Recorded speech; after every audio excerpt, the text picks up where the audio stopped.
যেই বাইতুল মুকাদ্দাসকে নিয়ে ইহুদিরা আজকে পায়তারা করতেছে, ওরা জানি না যে বাইতুল মুকাদ্দাসের ভিতর দিয়ে ঈসা আলাইহিস সালাম দুনিয়াতে আসবে, মেহেদী আলাইহিস সালাম ছাইদ দিয়ে আসবে। ওরা তো জানি না, ওরা জানে, কিন্তু আমরা জানি।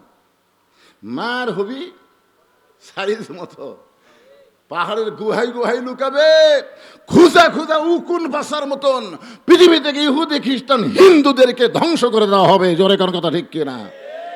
মেয়েরা যখন মেয়েদের মাথার উকুন বাসে, আপনারা দেখছেন? আমি দেখছি, আমার বড় মেয়ের উকুন বাঁচতেছে, আমার বউ তো উকুন বাঁচতে বাঁচতে জেলে একটা ছোট উকুন, বুঝলেন, তার নাম হলো ফুতালি। ফুতালি ফুতালি বার এই ছোট রে ফুতালি রে ফুতালি রে ইঙ্গা কর, আর কিছু এই ঢেলা ঢেলা ঢেলা, এই ঢেলা তখন পাই, বুঝলেন, তখন একে বাইর করে নিয়ে লোকের উপর থুয়ে কানের কাছে দেখ দেখ দেখ দেখ,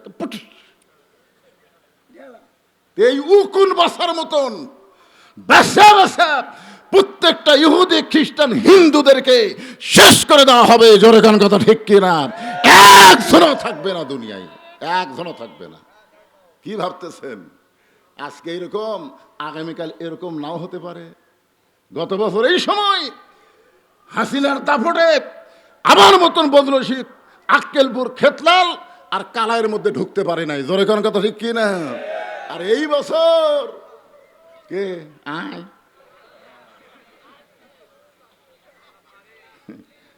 আমি কয়েকদিন আগে থানার পাশেও ওয়াজ করে বলছিলাম, পুলিশেরা তোমরা কোথায় আসো? সাইড থেকে পুলিশ কাগজ দিয়ে বলছে, হুজুর আপনার নিরাপত্তা দেওয়ার জন্য আসছি, হুজুর ধরার জন্য না। এখন ধরার কথা ভুলে গেছো? তাহলে এক বছরে যদি বাংলাদেশের অবস্থার পরিবর্তন হয়, 6 মাসে আল্লাহ গোটা পৃথিবীর অবস্থা পরিবর্তন করতে পারে। জোরে কোন কথা ঠিক কিনা? তো এখন লাইলাতুল মেরাজে বাইতুল মুকাদ্দাসে আমাদের নবী কিন্তু 2 রাকাত নামাজ পড়াছেন। আমাদের নবী কিন্তু ইমামুল আম্বিয়া, ইমামুল মুরসালিন। আমাদের নবী কিন্তু মুসল্লি না, আমাদের নবী হলো ইমাম। আমাদের নবী কি? ইমাম। 2 রাকাত নামাজ পড়ানোর পরে নবী বললেন, জিবরাইল ভাই, এই যে এতগুলো আমার পাশে নামাজ পড়লে এরা কারা? জিবরাইল বলতে, হুজুর সমস্ত নবী রাসূল আজকে আপনার পিছনে ইক্তেদা করলো, এই মুহূর্তে আপনার ডিগ্রি হলো ইমামুল আম্বিয়া, ইমামুল মুরসালিন। নবী বললেন, সমস্ত নবী রাসূলকে আমি একটু দেখতে চাই। সঙ্গে সঙ্গে একটা মেম্বার এনে দেওয়া হলো। নবী মেম্বরে দাঁড়ালেন, সমস্ত নবীরা নবীদের দিকে তাকায় আছে, সমস্ত নবীরা আমাদের নবীর দিকে তাকায় আছে। জোরে কোন সুবহানাল্লাহ। আর আমাদের নবী সমস্ত নবীর দিকে তাকায় আছে।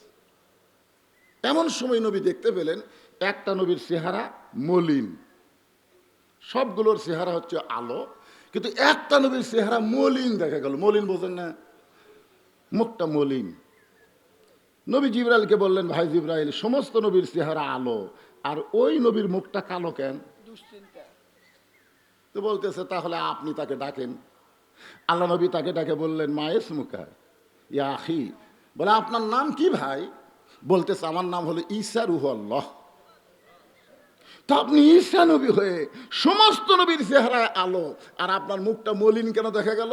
বলতেছে, নবী গো, এরা সবাই জান্নাত থেকে আপনার পিছনে নামাজ পড়তে আইছে, এই জন্য এদের চেহারা আলো, কিন্তু আমি ঈসা জান্নাত থেকে আসতে পারি নাই। তো আল্লাহ নবী বললো, কেন? বলে এখন পর্যন্ত আমি মরি নাই, আমি না মরলে জান্নাতে কেমনে যাব?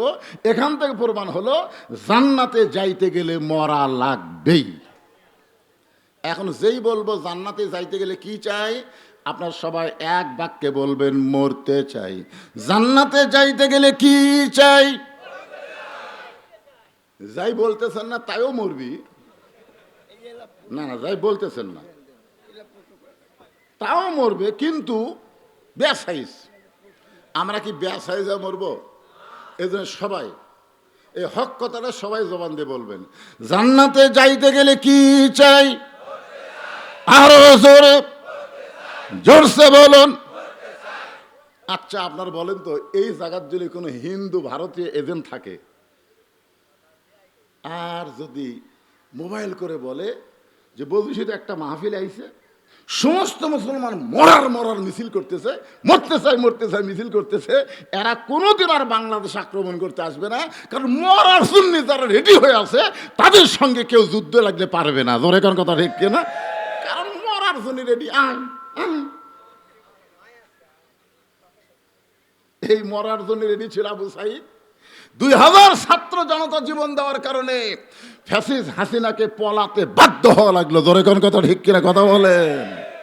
হ্যাঁ, এখন আল্লাহ বলতেছেন, মোরাই যখন যাবে, লা তামুতুন্না, ততক্ষণ পর্যন্ত মৃত্যুবরণ করো না, ইল্লা ওয়া আনতুম মুসলিমুন, যতক্ষণ তোমরা মুসলমান না হবে। এখন মুসলমান শব্দের অর্থ কি, এটা আমাদের ভালোভাবে জানা লাগবে। আমাদের জাতির পিতা হযরত ইব্রাহিম আমাদের নাম রাখছে কি? শেখ মুজিবুর। এখানে জাতির পিতা ইব্রাহিম, মিল্লাতা আবিকুম ইব্রাহিম ওয়া সাম্মাকুমুল মুসলিমিন। আমাদের মুসলমান নাম রাখছে কে? আমাদের জাতির পিতা ইব্রাহিম। এটা কি আমি মুখ টানা কথা বলতেছি না, আল্লাহর কোরআনের কথা। তো কোরআনের সাথে কি আপনার একমত না দ্বিমত? তাহলে হোহা করা লাগবে তো। দেখেন এখানে দেখেন, মিল্লাতা আবিকুম ইব্রাহিম। মিল্লাত মানে তোমাদের জাতি, আবিকুম মানে তোমাদের বাপ ইব্রাহিম। এখন বলেন আমাদের জাতির পিতার নাম কি? আলাইহিস সালাম একটু পরেই কনেনি, এই মুহূর্তে মিছিলের সময় খালি ইব্রাহিমটাই বলেন। আমাদের জাতির পিতার নাম কি? আরো জোরে। তাহলে শেখ মুজিবুর ঘোড়ার ডিম। শেখ মুজিবুর আরো জোরে। আপনাদের এলাকার ভোটবিহীন স্বপন, ওই শেখ হাসিনাকে সর্বপ্রথম সংসদে হজরত বানাচ্ছে। জোরে কোন কি বানাচ্ছে? হজরত। সুবহানাল্লাহ। খুব খেয়াল করবেন, আল্লাহর কোরআনের সাথে আমরা একমত। আমাদের নাম রাখছে মুসলমান। মুসলমান শব্দের অর্থ হলো আত্মসমর্পণ করা পুরাপুরি ভাবে। উদখুলু ফিস-সিলমি কাফা, পুরাপুরি ভাবে আল্লাহর প্রতি আত্মসমর্পণ করার নামই হলো মুসলমান। তাহলে বোঝা গেল ঈমানদার হওয়া যায়। আল্লাহ বলেছেন, ইয়া আইয়ুহাল্লাযীনা আমানু, যারা আমাকে বিশ্বাস স্থাপন করেছো, আত্তাকুল্লাহ, বিশ্বাস স্থাপন করার পরে ভয় করতে হবে কাকে? আরো জোরে বলেন। ভয়টা এমনি এমনি হবে? আল্লাহকে ভয় করতে গেলে মানুষের আইন দেওয়া সম্ভব না, আল্লাহর কোরআনের আইন লাগবে। একটু মনোযোগ দিয়ে শোনেন। যে মানুষটা ছিল পৃথিবীর সবচাইতে বড় মাস্তান, এই পৃথিবীর সবচাইতে বড় মাস্তান, যিনি নাঙ্গা তরবারি হাতে নিয়ে আল্লাহ নবীকে হত্যা করার জন্য রওনা দিছিল।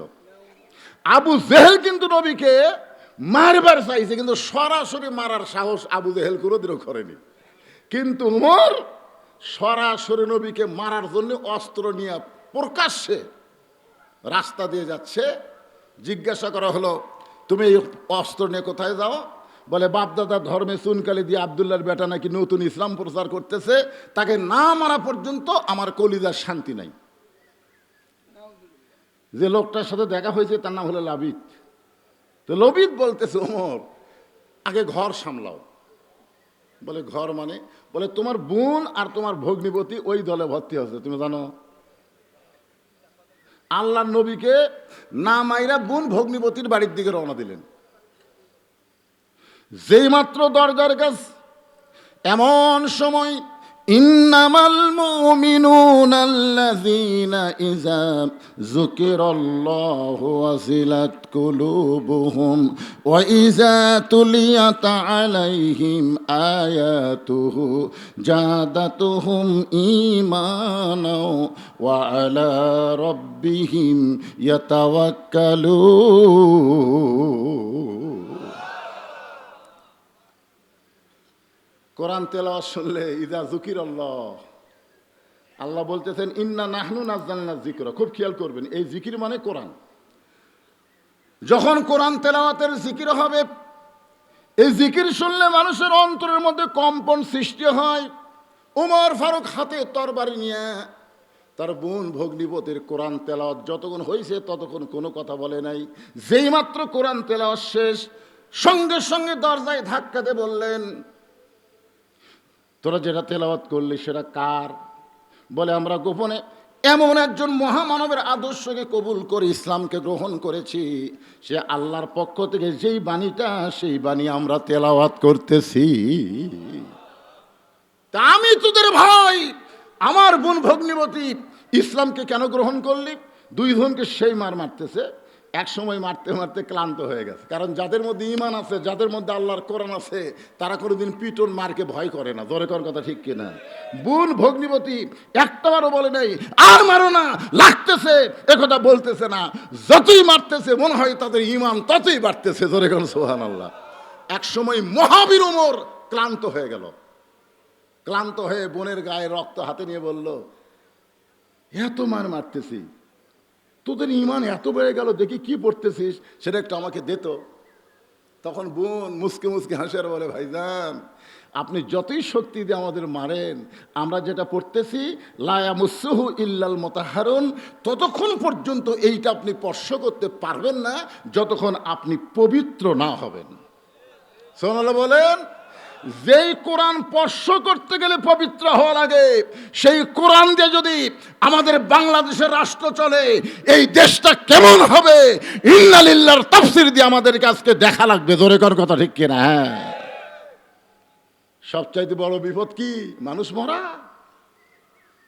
সবচাইতে বড় বিপদ মানুষ মরা না। মুসা নবী 3 কারণে মৃত্যুকে ভালোবাসে। 1 নম্বর কারণ দিয়ে কিন্তু ওয়াজ করতেছি, মনে রাখা লাগবে। কি মনে না রাখলে বোঝা যাবে? তাই হ্যাঁ, একটু খেয়াল করবেন। তো গোসল মানে কি? উমর ফারুক ইমানের রঙে রঙ্গিত হয়ে গোসল হয়ে গেলেন। সুবহানাল্লাহ বলেন। তরবারি নবীর কাছে জমা দিলেন। আল্লাহর কোরআনকে শুধু হাতে না, কলিজার মধ্যে উঠাই নিলেন। একসময় আল্লাহ তাআলা এই কোরআনের কারণে উমর ফারুককে বাংলাদেশের মতন 96টা দেশের খলিফা বানায় দিলেন। আমাদের বাংলাদেশের মতন কয়টা? 96টা দেশের খলিফা হযরত উমর। মসজিদের মেম্বরে বসে নিজের গালে নিজে চল মারতেছেন, ডান হাতে ডান গালে, বাম হাতে বাম গালে। তো ওই সময় আমার ওসমান গনি মসজিদের মধ্যে ঢুকে বলতেছে, ইয়া আমির আল মুমিনিন, আপনি কি পাগল হয়ে গেলেন? নিজের গালে নিজে চল মারতেছেন। ওমর ফারুক বলে, ওসমান, মিন শাররিল ওয়াসওয়াসিল খান্নাস, কিছুক্ষণ আগে শয়তান আমাকে ধোঁকা দিছে। কোরআন শরীফ থাকলে তো বুঝতে পারবে, আমরা তো বুঝতে পারি না। ওসমান গনি বললেন, শয়তান আপনাকে কি ধোঁকা দিল? শয়তান আমাকে বলতেছে আমি নাকি অর্ধ পৃথিবীর খলিফা। শয়তান আমাকে বলতেছে আমি নাকি অর্ধ পৃথিবীর খলিফা। তো ওসমান গনি বলতেছে আপনি তো অর্ধ পৃথিবীর খলিফা। ওমর ফারুক বলতেছে, ওসমান, বর্তমানকে নিয়ে যারা চিন্তা করে এরা মনুষ্যত্ব হারায়। মানুষকে চিন্তা করা লাগবে অতীত এবং ভবিষ্যৎ। শেখ হাসিনা যদি ভবিষ্যতের চিন্তা করত, তাহলে আজকে তাকে পলানো লাগতো না। জোরে কন, কথা কন না কেন? অতীতের খেয়াল করবেন। কি হোসেন?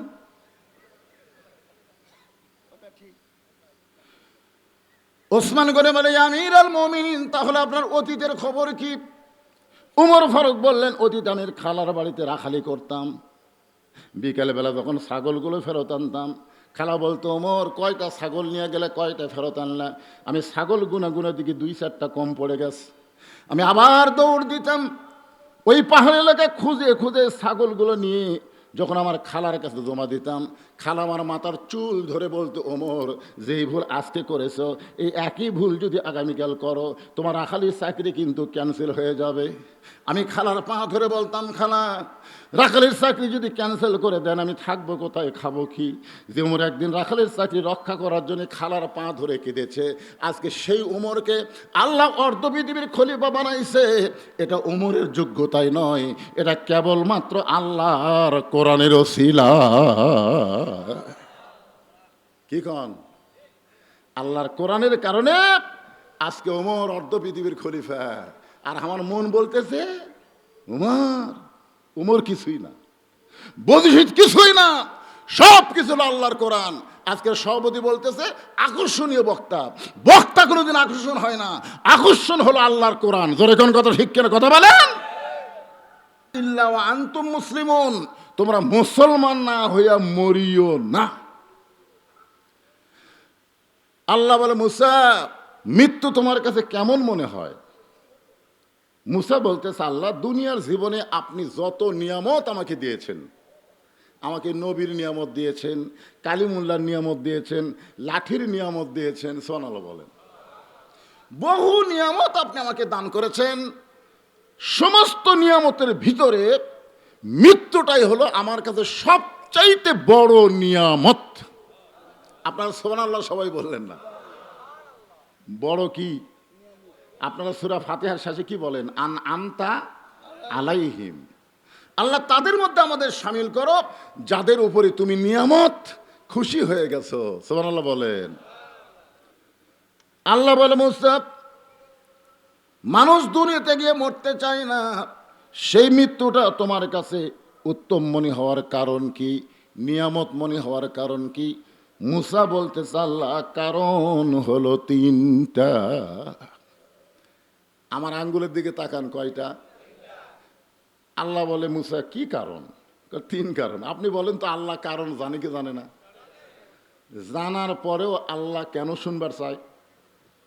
এই কারণেই শুনবার চায়, আল্লাহ মুসা নবীর মাধ্যমে আমাদেরকে জানাবার চায়। জোরে কান সুবহানাল্লাহ।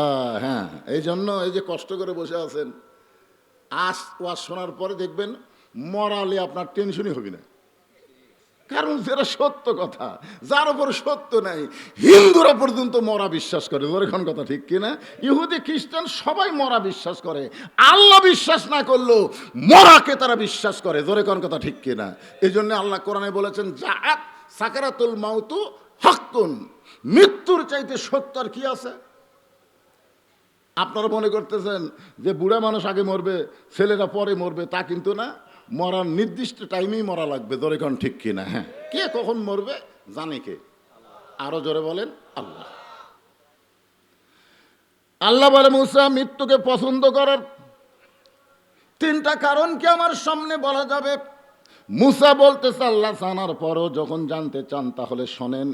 মৃত্যুকে পছন্দ করার এক নম্বর কারণ হলো, না মরলে জান্নাতে যাওয়া যাবে না। মারাত্মক কথা।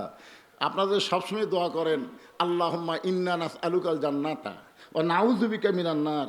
আল্লাহ, তোমার কাছে আমরা জান্নাত চাই। আল্লাহ যদি বলে জান্নাতে যা, তাহলে আপনি কেমনে যাবেন? তাহলে জান্নাতে যাইতে গেলে মরা লাগবে। এখন আপনারা বলেন, জান্নাতে যাবার চাইলে মরা লাগবে, আর সেই মরবার চাচ্ছেন না, তার মানে না মরলে যে জান্নাতে যাওয়া যায় না, তার একটা প্রমাণ হলো লাইলাতুল মেরাজে আমাদের নবী যখন বাইতুল মুকাদ্দাস